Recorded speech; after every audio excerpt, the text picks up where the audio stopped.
दोस्तों मेरी वेस्पा का टायर 5 पंचर लग गए। छठा और सातवां पंचर लग गया था, तो उसको अब ये टायर तो MRF का 3000 का टायर है। कंपनी ने MRF का टायर दिया है बिल्कुल नई गाड़ी के साथ।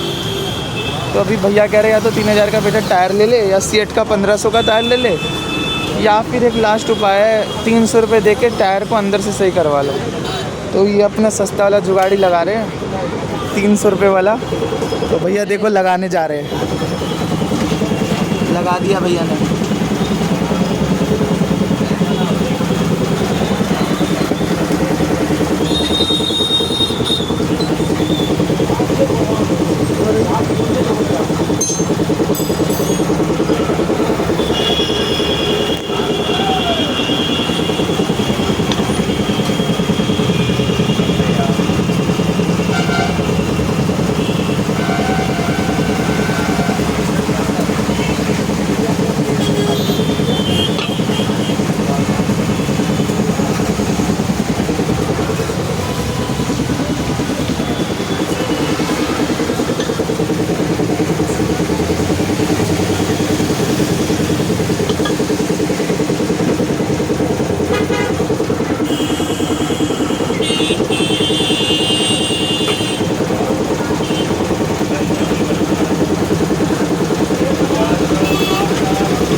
তার অ্যাক্সিডেন্ট হয়েছিল গরম আছে, একটু চালাতে পারবে।